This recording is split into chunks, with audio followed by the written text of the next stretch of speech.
जैसे जब भी हम 3D आकृति की बात करेंगे तो ऐसे 2D आकृति में दो अक्ष होता है, एक एक्स अक्ष और एक वाई अक्ष। लेकिन जब 3D आकृति की बात करेंगे, आप अपने घर के कोना में जाइएगा, या जैसे अभी यहाँ पर जो शेप दिख रहा है इसको हम 3D मानकर चलते हैं और यहाँ आपको समझाने का प्रयास करेंगे। देखिए जैसे मान लीजिए कि ये जो पिलर आपको दिख रहा है ये वाला, ठीक है, इसको यदि आप एक्स अक्ष मानते हैं, ये वाला जो पिलर दिख रहा है दूसरा, इसको यदि आप वाई अक्ष मानते हैं, और ये जो खड़ा वाला पिलर दिख रहा है इसको जेड अक्ष मानते हैं, ठीक है। तो अब आप देख सकते हैं कि ये एक्स अक्ष है, ये वाई अक्ष और ये क्या है, जेड अक्ष। तो यदि एक्स अक्ष को प्लस में आप उधर मानते हैं, ठीक है, तो जो इधर आपको दिख रहा है ये क्या होगा, एक्स माइनस में होगा, ऋणात्मक, एक्स धनात्मक उधर है तो एक्स ऋणात्मक इधर होगा। अच्छा इधर हम खड़ा है, यदि वाई प्लस में है तो इसके पीछे जो आपको वो वाला दिख रहा है, ये वाला पिलर, ये दिख रहा है ना, ये क्या हो जाएगा, वाई माइनस में हो जाएगा यानी ऋणात्मक हो जाएगा।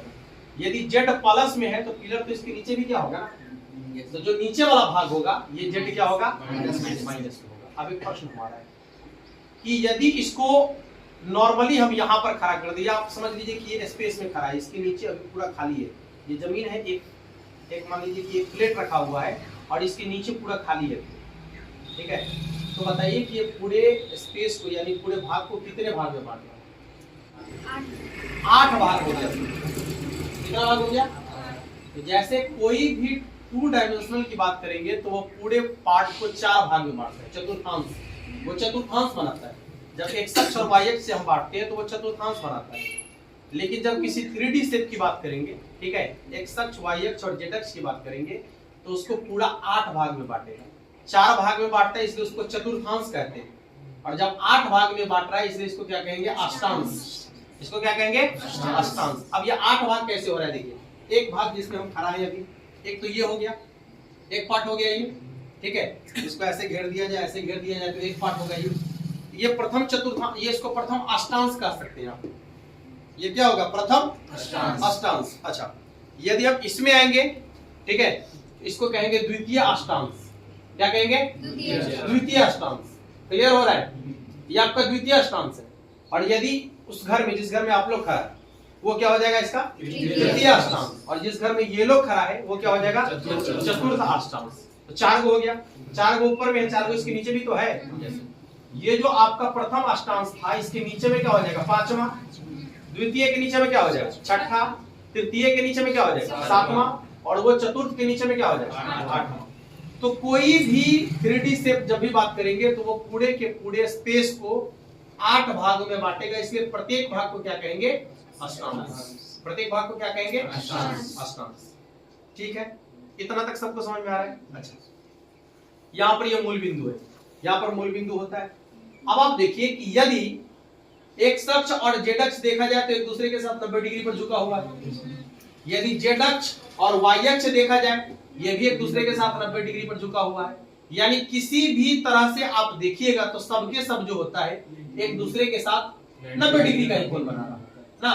किसी दुगो को आप रखिएगा तो हमेशा एक दूसरे के साथ कितना कोण बनाएगा, 90 डिग्री का कोण बनाएगा। अच्छा यदि वो एक्स अक्ष है तो उसका निर्देशांक यदि आपसे पूछा जाए, ठीक है, तो एक्स का मान उसमें कुछ होगा, ना ही वाई का मान होगा और ना ही जेड का मान होगा। तो क्या हो जाएगा, x, 0, 0 एक्स अक्ष का। यदि उसी तरीके से हम पूछे कि y अक्ष का निर्देशांक क्या हो जाएगा, 0, y, 0। उसी तरीके से यदि पूछे कि z अक्ष का निर्देशांक क्या हो जाएगा, 0, 0, z। इतना सबको समझ में आ रहा है। अच्छा यदि ये प्रथम अष्टांश है, ये प्लस वाला है, ये प्लस वाला x अक्ष है, ये प्लस वाला y अक्ष है और ये प्लस वाला z अक्ष है, तो इसका चिन्ह क्या होगा, प्रथम अष्टांश का x भी प्लस है, y भी प्लस है और z भी क्या है, प्लस है। तो प्रथम अष्टांश का जो चिन्ह होगा वो क्या होगा, प्लस प्लस प्लस। क्लियर है। अच्छा अब हम दूसरे अष्टांश में जाते हैं, आपको चिन्ह बताना है। देखिए जब दूसरे अष्टांश में आएंगे तो देखिए वहां पर x आपका क्या हो गया, माइनस, y क्या हो गया, प्लस, z क्या है, प्लस। तो जब द्वितीय अष्टांश में चलेंगे हम, ठीक है, तो x हमेशा x माइनस होगा, नहीं x क्या होगा, माइनस, y क्या होगा, प्लस, और z क्या होगा, प्लस। अच्छा यदि हम तृतीय अष्टांश में आते हैं, यहाँ पर तृतीय अष्टांश में, तो अब आप तृतीय अष्टांश में देखिएगा तो क्या है, x क्या है, माइनस, y क्या है, माइनस, और z क्या है, प्लस। तो तृतीय अष्टांश में यदि आपसे चिन्ह देखा जाए तो क्या हो जाएगा, माइनस माइनस प्लस। क्लियर हो रहा है? अच्छा, जिस अष्टांश में आप लोग कराए वो चतुर्थ है, तो अब आप बताइए कि चतुर्थांश वो चतुर्थ अष्टांश का चिन्ह क्या होगा। देखिए x प्लस में x प्लस है ना, y क्या है माइनस और z क्या है प्लस। क्लियर हो रहा है? अच्छा, यदि हम चतुर्थ तो हो गया, तो अब पंचम अष्टांश कहाँ होगा, तो इसके नीचे ना। अच्छा, इसके नीचे ये जो आपका हैगा z अक्ष माइनस में चला जाएगा ना, x वही है y भी वही है, क्या z क्या चला गया है माइनस में। तो यदि पंचम अष्टांश में हम आपसे पूछे कि इसका चिन्ह क्या होगा, देखिएगा x प्लस y भी प्लस और z क्या होगा माइनस में होगा। ये पंचम अष्टांश का चिन्ह है। क्लियर हो रहा है?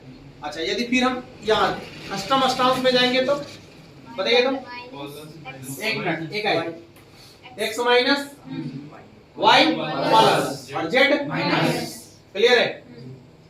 यदि सप्तम अष्टांश में जाएंगे तो क्या होगा, देखिए तो x माइनस y भी माइनस और z भी क्या होगा माइनस। यानी सप्तम अष्टांश का जो चिन्ह होगा वो क्या होगा, माइनस माइनस और। क्लियर है?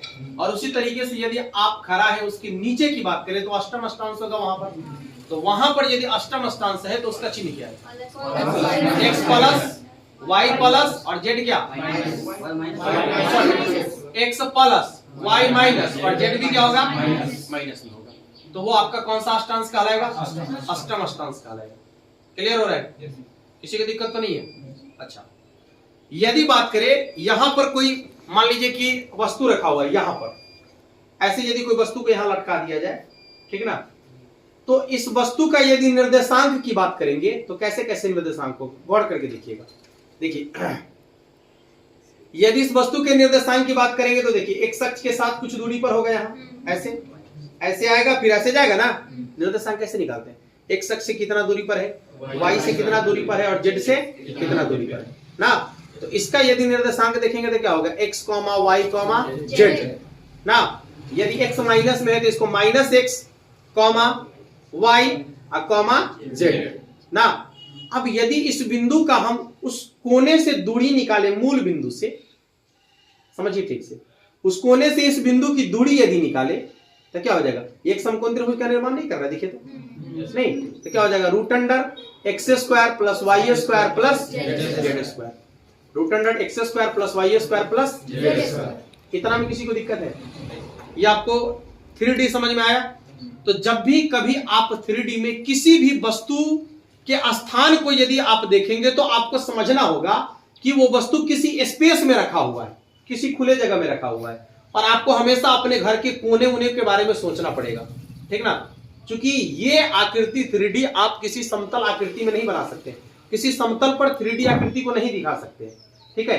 उसके लिए आपको इमेजिनेशन करना होगा, यानी इमेजिन करना होगा कि हाँ वस्तु यहाँ पर ऐसा है, इसका निर्देशांक ऐसा होना चाहिए, ऐसा होना चाहिए। जैसे अभी हम लोग यहाँ पर बना लिए तो यहाँ पर व्यवस्था ऐसा दिखा हमको तो हम आपको बता दिए, लेकिन हर जगह आपको ऐसा व्यवस्था नहीं मिलेगा देखने को, नहीं मिलेगा देखने को। तो वहां पर इमेजिन किया जाता है कि प्रथम चतुर्थांश ऐसा होगा, द्वितीय ऐसा होगा, तृतीय ऐसा होगा, लेकिन यहाँ प्रैक्टिकली आपको समझ में आ गया कि प्रथम कौन है, द्वितीय कौन है, तृतीय कौन है, उसका चिन्ह क्या है, उसका निर्देशांक क्या है।